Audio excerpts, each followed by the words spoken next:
Hey ladies, I hope you all had a good week. I had a long one. But I'm here because I wanted to come and talk to you all for just a little bit. As you can see, based on this title here, we're going to talk a little bit about chemistry. We're going to talk about wounds, how there's actually a connection between chemistry and things from your past that maybe you did not even realize is present, things maybe you haven't dealt with, whatever the case might be. If you're new, if you have no idea who I am, you just happen to stumble upon this video, I am Coach V, the New Love Strategist with the New Love Collective. I am all about helping women when it comes to healing, dating better, understanding men, whatever is blocking them from experiencing the love that they deserve and desire, okay? I talk a lot about wounds, healing, past pain, because I know that that is something that phases a lot of the women that I work with. So here, what we're going to discuss, what I do know is that many women a lot of times believe that chemistry is like the most important thing. It's like the most important indicator in early dating. If a lot of us are honest, how many times have we walked away from a relationship because we said we didn't feel the chemistry, there was no vibe, there was no connection? I've even heard men say that, but I'm gonna speak to you all for now. When the connection feels intense, when it feels exciting, when it's emotionally magnetic, all of these different things, then it's easy to assume that that means we're where we're supposed to be. It's easy to assume that that means that something meaningful is happening during that time and in that relationship. But strong chemistry is not always a sign of compatibility. I'll also tell you that chemistry is not a sign of health. Sometimes chemistry is nothing but familiarity. Your nervous system is recognizing the emotional patterns and the emotional feelings that it has actually experienced before. So an uncomfortable truth for some of you would be some of the strongest chemistry that people feel, it's actually connected to unresolved wounds and past pain.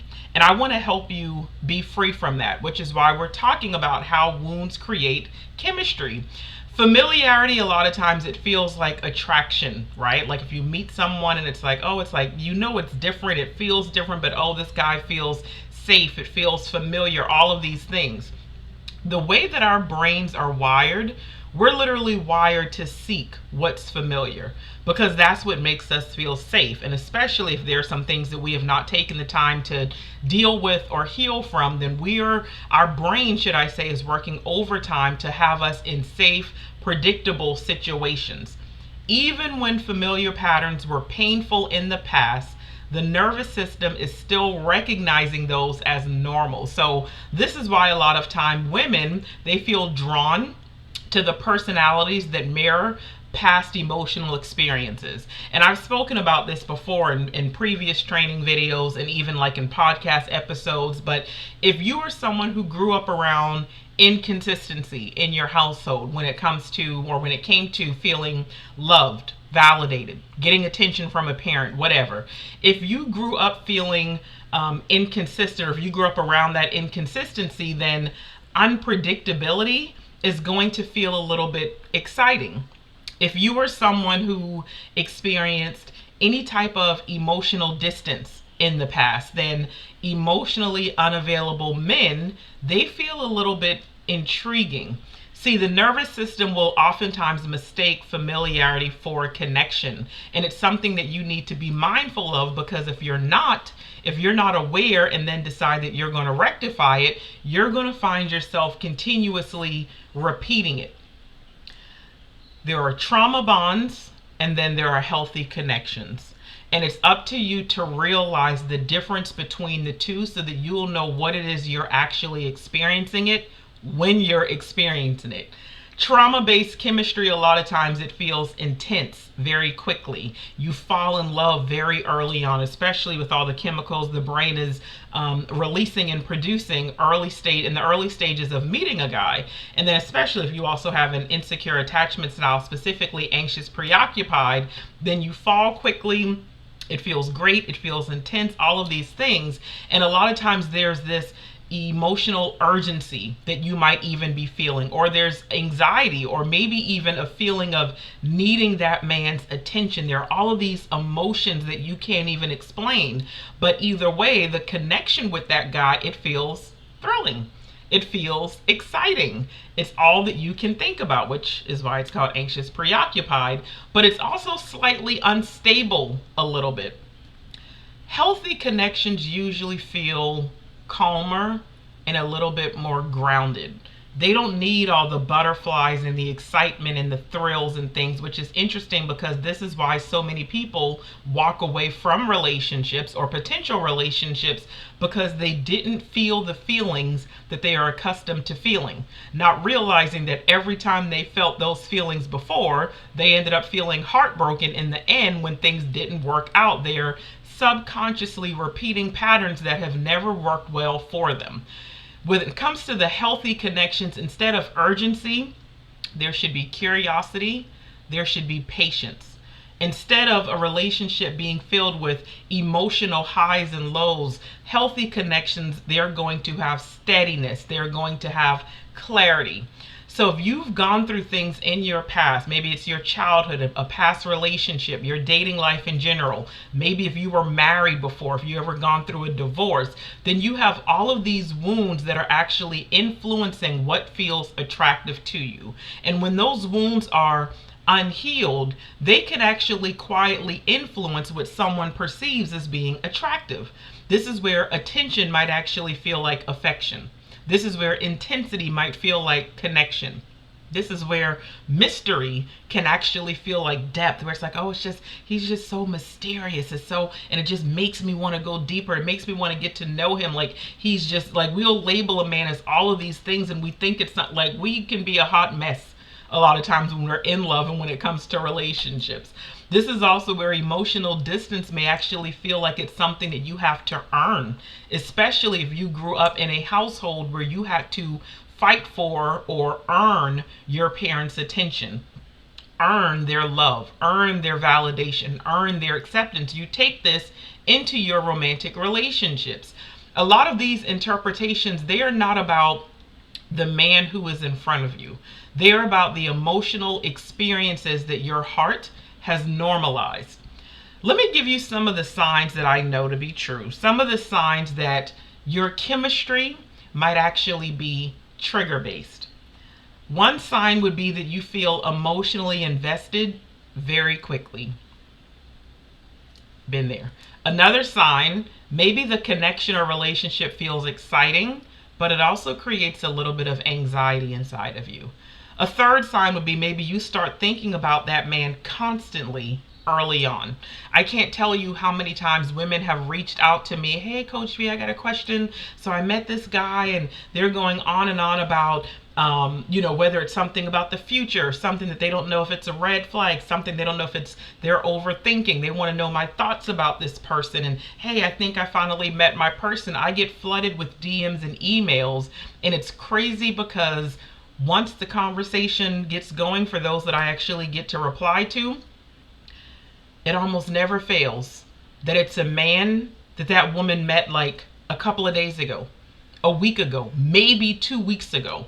It's like they're thinking about this man constantly, and it's very, very early, before you've even had a chance to observe this man's character, before you've even had a chance to test the fruit, before you've had a chance to detect his motives. So that is one of the telltale signs. A fourth sign would be small shifts in a man's behavior can end up affecting your emotions significantly.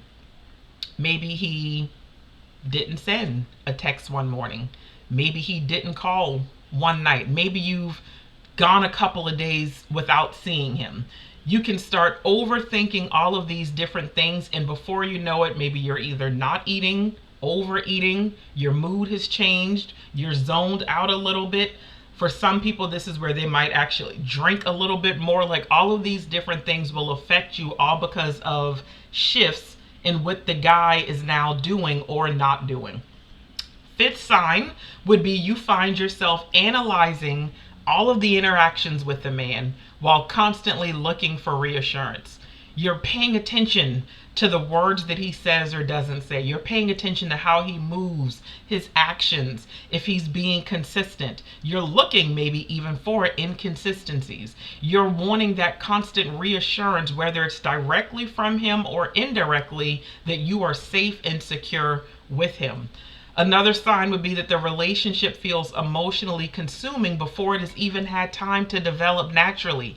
All of those things that I just mentioned are all signs that that chemistry, that relationship, that feeling that you're feeling, they can actually be trigger based, as in your nervous system is triggered from something from the past and it feels familiar, and you're wanting to actually continue on, not even realizing all the red flags that are flooding at that moment.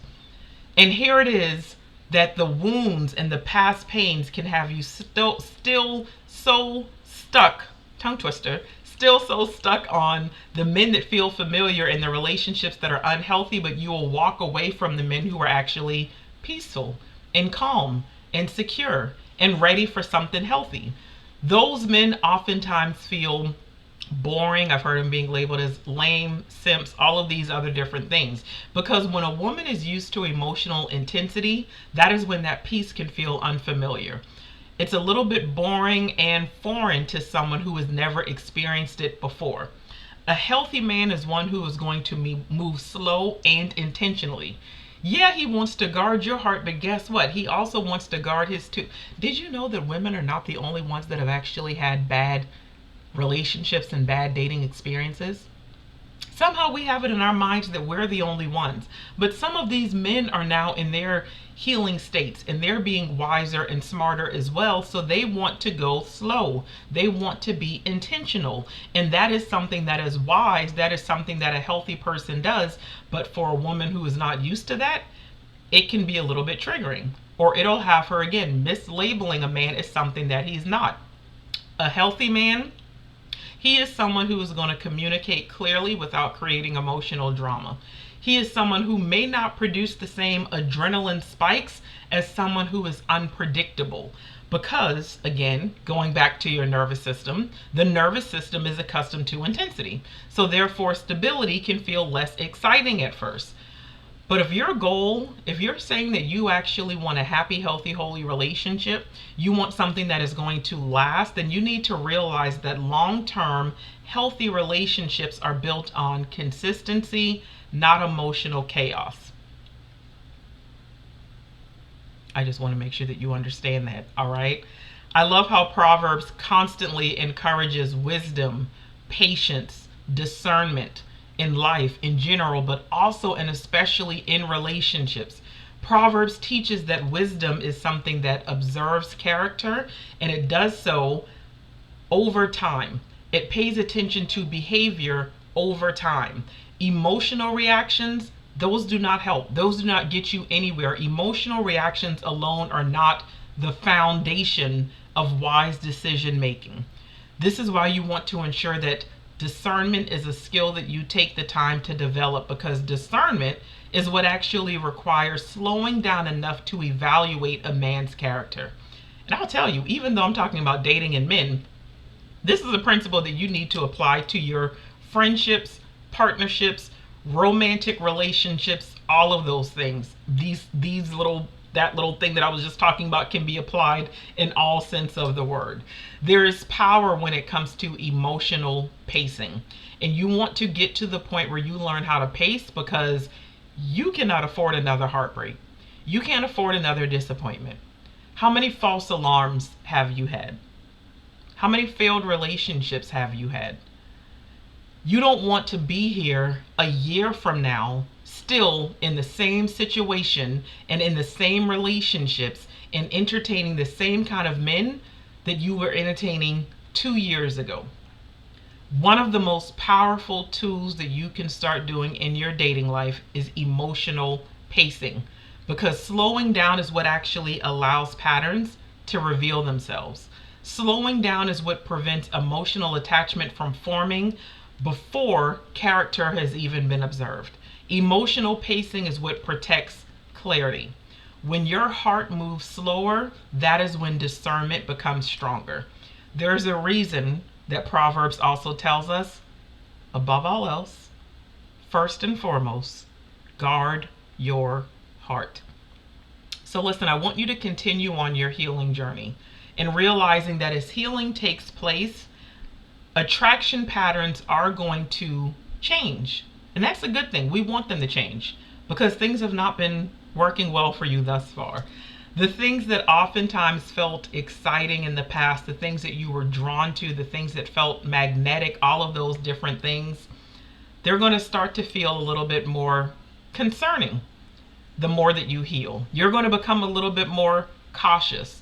This is where stability will start becoming more appealing. This is where emotional maturity starts becoming attractive. This is where healthy connection begins to feel peaceful instead of boring or foreign. This shift is one of the clearest signs of healing. Listen, I know that many women don't realize exactly how much trauma and past wounds influence attraction and chemistry. This is why I am here to ensure that you are informed. This is also one of the reasons why dating can feel confusing, it can feel repetitive, it can feel stagnant, because you're doing the same thing and expecting different results. I believe that is the definition of insanity. I'm here to help you win though, okay? The Relationship Reset Intensive Session is one that is designed to help you understand these patterns. And what we do inside that session, we'll actually examine how your past influences attraction, emotional reactions, and also perception in dating. And the ultimate goal at the end of it is to help you when it comes to developing and or rebuilding discernment and approach with relationships and doing those things with wisdom instead of wounds. It's time to not let those wounds lead you anymore. It is time to not let those wounds create chemistry. It is time to stop letting the wounds create the fantasy and everything else that it has been doing. Your past has been wreaking havoc in your life, and it's time to do something about it. All right? If you are ready to take that step with the intensive, I just need 90 minutes of your time. And I do have sessions this week where we'll go deeper together, you and me. All right? All you have to do is book your time using the link below, using the link right here below, grab your slot, and let's make some things happen.